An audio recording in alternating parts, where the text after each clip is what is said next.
বন মধ্যকে আমি তোকে পাঠাতে পারিব না। চল দেখি তোর বাপের নিকটকে যাব, কেমন তোকে বনকে পাঠাবে তুমি দেখি। চল দেখি তোর বাপ ঠিক যাব। চল তোর বাপকে শুধিয়াবো। আরে বাবু রামচন্দ্রকে কৌশল্যা মাতা কইছেন না, তুই কোন দিকে মনটা ছিল কিবা তোর বাপ ঠেলে বাপ ঠিক লাগবো না হলে ওর নিচ এক ফড়া ফাড়াবো। কাহার নিচ খারাপ ওর বাপের দিলে ওর বাপের দেখিও না কি মোচড়ি থাকে। ও দেখলো নিচ নাইলে এক পাড়া আনবি তো ইচ্ছা। আরে বাবু কথা না আজ তুমি কৌশল্যা মাতা রামচন্দ্রকে নিয়ে কোন গমন করিয়েছে। দেখাই দিলেন আজ ভূমির মধ্যে রাজা দশরথ, ডাকিয়ে দিলেন গো রাজা দশরথ। হরে প্রাণ পতে কারে এই আমার বেনাতে যে বনে রাম কে বনে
দশরথ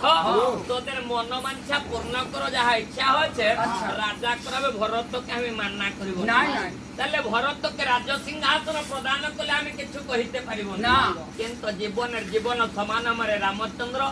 যদি বন মধ্যকে গমন করিবে আমি জীবন ধারণ করে রহিবাটা সম্ভব না। তাহলে আজ তোমার যত ডাকিলে মধ্য রাজা দশরথ কিছু আর উত্তর দিতে পারে না। কৌনে সম্মতি লক্ষণ কৌশল্যা মাতা ডাকিয়ে দিলেন রে বাবু রামচন্দ্র আমি আর তোকে মান্না করিবার তার সম্ভব না। তোর বাপে সত্য করিয়েছে, বাপ হচ্ছে স্বর্গ নিকটলে মধ্য বড়, আমি মান্না করিবার তার সম্ভব না। এই গর্ভধারে দুঃখ পায়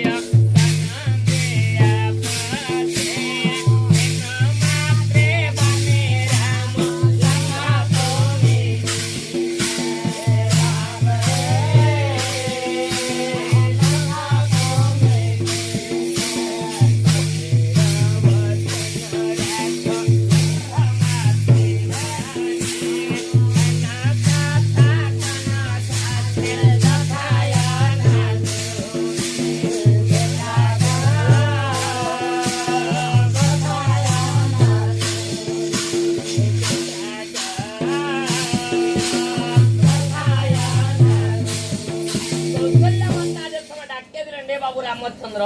আমি হচ্ছেন চারেকটা গর্ভধারী মাই, তোর বাপ হচ্ছে স্বর্গ নিকটলে মধ্য বড়, তেণু বাপলে বড় তো এই সংসারে কেবে হতে পারিবে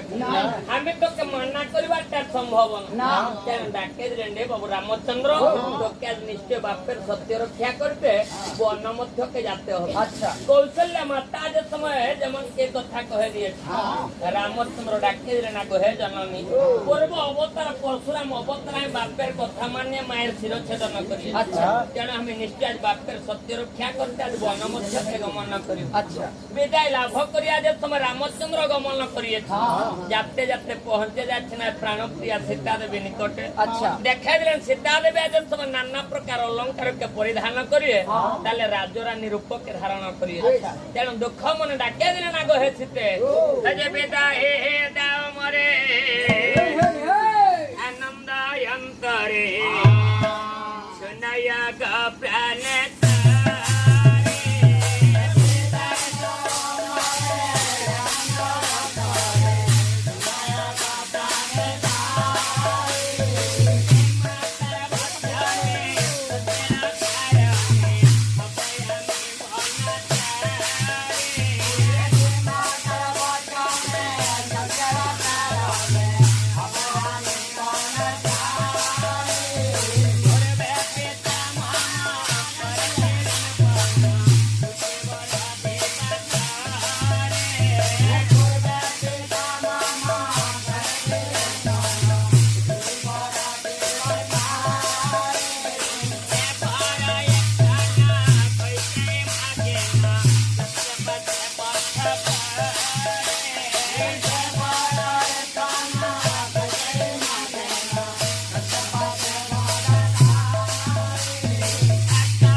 এখন সীতা দেবী রাজরানী রূপকে ধারণ করি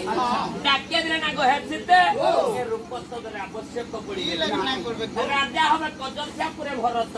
তারা ভরত শত্রুঘ্ন লক্ষ্মণ সঙ্গে থাকে নগরবাসীরা কে লালন পালন করি আমি এদের সঙ্গে রইব না গো তোদের সঙ্গে যাব এগো থাকো থাকো আমাদের সঙ্গে থাকো গো তোরা কে হাই মিনা বাজার বাটে বুলাতে লাগবো না মজা লাগবে হ্যাঁ ওই থাকো তো সোনা গয়না কিনিয়া দিব না বাজারে সোনা গহনা কিনি আগে দিবলা সইটা কি আগে মিলে নাই ওইটা নাই কিনে দিবি গো দুদিনেই রং ছাড়ি রং ছাড়লে কিছু না গে আমাদের ঘষি মুসা চিকন করে দিব বেনু রং করে দিব তাহলে ওইটা পিনি আর কত বাদাম ভাজা কিনে দিব ফাটাই ফাটাই আর খাবো ছোলা ভাজা ছোলা ভাজা আর মটর সিজা মটর সিজা আর ওই ধারে যে ঠেলাটা লাগিয়ে আছে না ওই পোখর ধারে হোগে ওই তাহলে কি তোরকে গু চুপ চুপ কর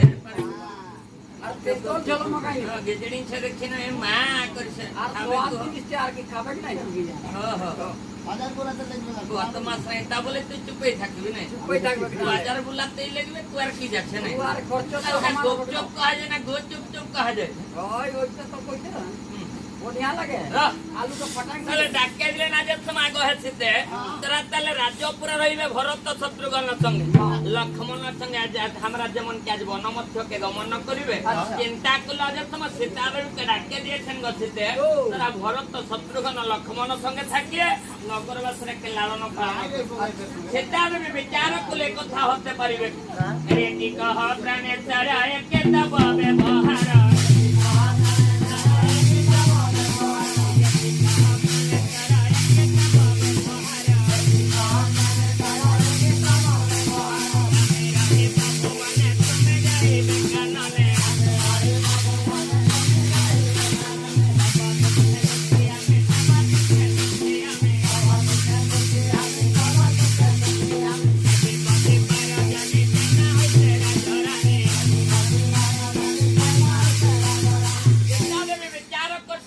কথা হতে দিব না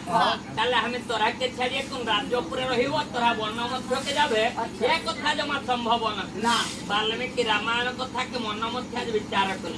হরে পতি হে দেবতা নারদ পতি বন্ধু পতি গুরু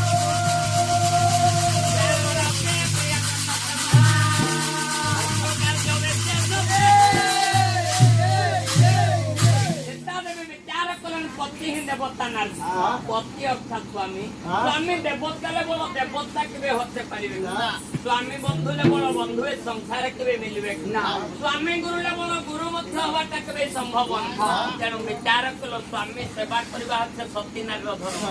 যদি আমি রাজ্যপুরে রহিব স্বামী সেবালে বঞ্চিত হব পদ সেবা করিবার জন্য আর সম্ভব না তেণু ডাকিয়ে দিলেন বিচার করেন প্রভু রামচন্দ্র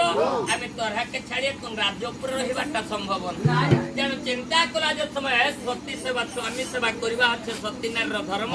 তেণু আমি ধর্ম পরিত্যাগ করতে পারিব আমি তোদের সঙ্গে নিশ্চয় বন মধ্যকে গমন করিব এ রূপ সেনা দেখিয়েছ রাজরানী রূপ এ রূপ আমার আবশ্যক নাই আমি যাই না হে নাথ হইতে রাজরানী